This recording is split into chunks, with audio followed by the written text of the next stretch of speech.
Hello guys! It's me again, Kurong TV, at sa video ito pag-uusapan natin ang isa na namang napaka-interesanting pangyayari patungkol sa ating paboritong manga at anime series na Boruto, Naruto Next Generation.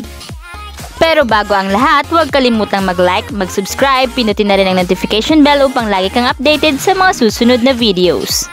Sa video ito pag-uusapan natin ang second list or part 2 ng mga bagong jutsu or mga technique sa Boruto series. So dito nga guys, babanggitin ko ang mga new technique na hindi nabanggit sa ating naunang content. So sa Naruto series nga guys, ang mga technique ay natural, means ito ay ginagamitan ng chakra. At ang ibang jutsu or mga technique naman sa Boruto ay ginagamitan naman ng scientific ninja tools or ang mga katawan ay na-modified.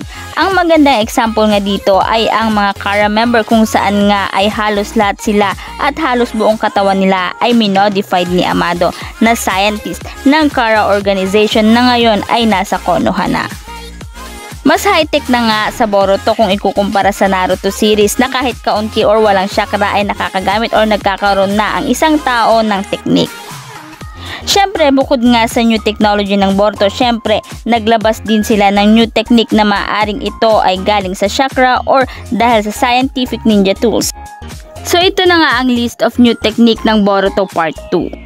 Number 1, Code's Black Band. Ang technique na ito ay nakita kong taglay or ginamit ni Code. Ipinakita ito sa chapter 56 ng manga series ng Boruto Naruto Next Generation. Noong mga oras na itong si Code ay nagpunta sa hideout ni Boro upang puntahan ang cyborg na itinago ni Boro at ito nga ay si Ada. Ngunit sa hindi inaasahang pangyayari ay pinigilan si Code ng mga tagabantay sa hideout na ito ni Boro. At dito na nga ginamit ang kanyang black band na ginamit niya upang patayin ang dalawang tagapagbantay na ito. Kung saan nga ang black band na ito ni Code ay nag-e-extend and appears around sa kalaban nito. Ito ay may ihahalin tulad sa Shadow Jutsu ni Shikamaru. Ngunit ang pagkakaiba nito ay kung ang Shadow Jutsu ni Shikamaru ay nagagawa niyang huwag pagalawin ang kalaban, ang nagagawa naman ng black band na ito ni Code na nag-e-extend ay nagiging portal kung saan ito ay maaaring daanan ng pag-atake na gagawin ni Code. Halimbawa na lamang ang clone ni Code ay pinadaan niya sa black band na ito at lumabas sa extension ng black band na nakadikit sa kalaban.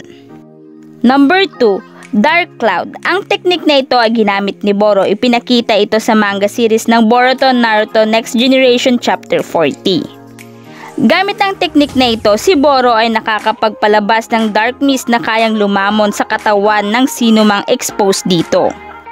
Sa pamamagitan ng physical contact or by inhaling, hinihigop nito ang lakas ng kalaban at unti-unti nitong pinaparalisa. Ang mystery na ito ay nagsisilbing paraan upang hadlangan ang kalaban upang makalapit sa user nito. Ito rin ay mabilis na bumabalik sa posisyon kapag ito ay ginamitan ng wind release upang matanggal. Dagdag pa rito, dahil sa ang mist or cloud na ito ay form of physical matter, kung ikukumpara sa chakra-based substance, ito ay hindi kayang i-absorb ng karma. Ang technique na ito ay parang virus na gawa ng scientific ninja tools. Kung itinatanong nyo kung bakit si Boro ay hindi naapektuhan ng technique na ito, dahil sa siya ay merong panlaban or antibodies nito upang hindi siya maapektuhan ng technique na ito. May posibilidad din na taglayin ng iba ang antibodies na ito sa pamamagitan ng pagkuha ng dugo ni Boro at i-inject sa katawan ng taong gustong magkaroon ng antibodies. Number 3, Karma Seal. Ang Karma Seal ay ang nagsisilbing backup file ng mga Otsutsuki clan members. Ito ay inilalagay nila sa kanilang perfect vessel. Yes, perfect vessel dahil ang karma ay hindi basta-basta ini-install sa kahit sinong tao. Ini-install ito ng mga Otsutsuki sa kanilang perfect vessel upang gamitin nila ang katawan ng kanilang vessel sa kanilang muling pagkabuhay. Nagagamit din ng vessel ang iba pang mga teknik na taglay ng Otsutsuki na nagmamay-ari ng Karma Seal. Ang indication ng pagkakaroon ng karma ay ang Black Diamond sa palad ng perfect vessel. At ang mga kilalang vessel ay sina Kawaki, Jigen at syempre si Boruto. Number 4, Baryon Mode. Ang Baryon Mode ay pinakita o pinakilala sa atin sa chapter 51 ng Boruto. Ito ay pinagsamang chakra ni Kurama at ni Naruto. Ito ay ayon din mismo kay Kurama upang makakreate ng new energy. Ginamit ito ni Naruto ng mga oras na nilabanan ni Naruto, Boruto at Sasuke si Ishiki, kung saan nga ay sa una ay nahirapan silang patamaan ng pag-atake itong si Ishiki. Dahil na rin ito sa mga cube na inilagay nito. Pero after ngang i-open ni Kurama ang about nga dito sa new form ni Naruto at ginamit niya ang form na ito, nag-increase ang sensor ability ni Naruto. Kung saan nga ay nalaman na nga niya kung nasaan si Ishiki at nagawa na nga niya itong patamaan ng pag-atake. At dahil din sa Baryon mode, nagawa na nga ding iwasan ni Naruto ang mga pag-ataking ginagawa ni Ishiki. Ngunit sa kabila ng lakas na dulot nito ay meron ding kapalit. Ito ay ang pagkawala ni Kurama. Na sa una ay inakala natin na sa paggamit ng Baryon mode na ito ay buhay ni Naruto ang kapalit. Ngunit nagsinungaling lang pala itong si Kurama. Dahil siya lang pala ang maaapektuhan or mawawala sa paggamit ng Baryon mode ni Naruto. At ang pagkamatay nga niyang ito ay ikinalungkot nating lahat. Number 5. Ang bagong Rasengan ni Boruto. Bukod nga sa Vanishing Rasengan na sinabi ko or binanggit ko sa nakaraan nating video, may Rasengan din na ipinakita sa atin dito sa Boruto Naruto Next Generation. Tulad na lamang ng Compression Rasengan na ipinakita sa atin during Boruto episode 171. Sinasabing ang teknik na ito ay forbidden or napakadelikado. Hindi ito maaaring gamitin ng husto dahil nga sa ito ay nagko-compress ng lakas ng Rasengan, maaari nitong ma-damage ang kamay ni Boruto. Kino-compress ni Boruto ang power ng Rasengan until to its limit. Kung mapapansin, ito ay mas maliit kaysa sa ibang Rasengan pero may nakapalibot na bumabalot dito na parang hinihigop nga ng maliit na ito.